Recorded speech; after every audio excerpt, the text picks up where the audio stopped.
Establish a rapport. So what is rapport?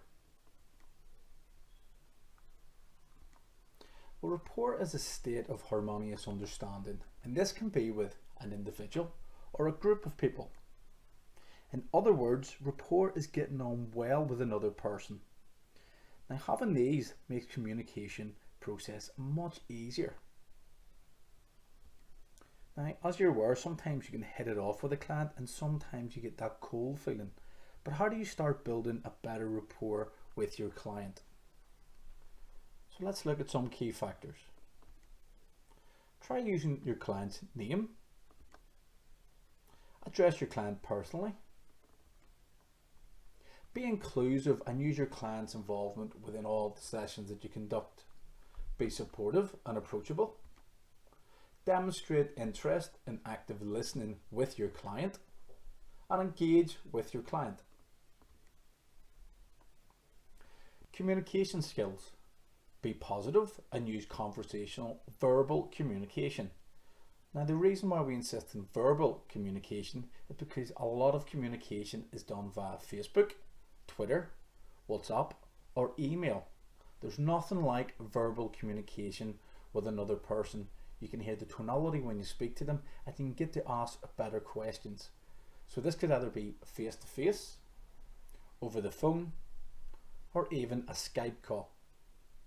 Be aware of your facial expressions when face to face, and we'll go on more about facial expressions in a second, but also use open body language and gestures.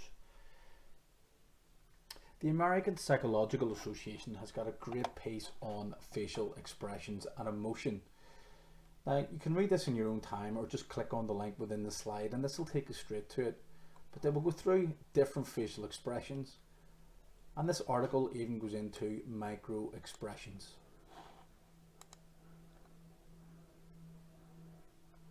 So now let's look at physical movements.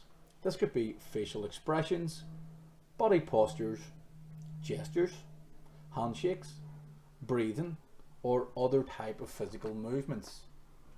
So let's look at facial expressions. So we think of facial expression, this could be integral into an expressing emotion through the body. And this can be a combination of your eyes, your eyebrows, your lips, your nose, and your cheek movements. And these help to form different mood expressions. So this can make you look happy, sad, depressed, or angry.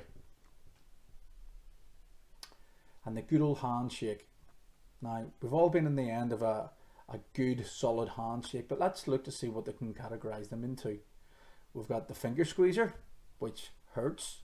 We've got the bone crusher, which also hurts. And we've got the limp handshake.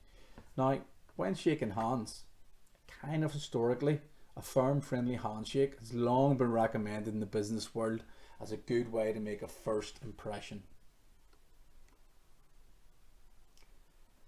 Body posture.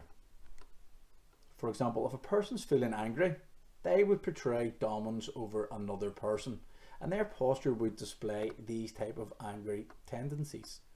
But if we compare that to a person feeling fearful, they would feel weak, submissive, and their posture would display avoidance tendencies. So this would be the opposite from an angry person. If we look at some gestures, and we can look at gestures or any movements made within the body. So this could be your hands, arms, fingers, head, legs. So we know those people with fidgety hands or fidgety fingers, this can be looked at as either a voluntary action or an involuntary action. So for example, if you had to stand, sit, or even walk with folded arms, this would normally not be a welcoming gesture. So if you had to meet your client with folded arms and they had fidgety fingers, you might not be building a great rapport here. Now let's look at breathing. So generally what we would say is someone deeper breathing, which utilizes the diaphragm, which we spoke about within the anatomy and physiology section, is conveyed as being a more relaxed and confident person. However, if we look at someone who does shallow, rapid breathing, this is normally conveyed as someone being more nervous or anxious.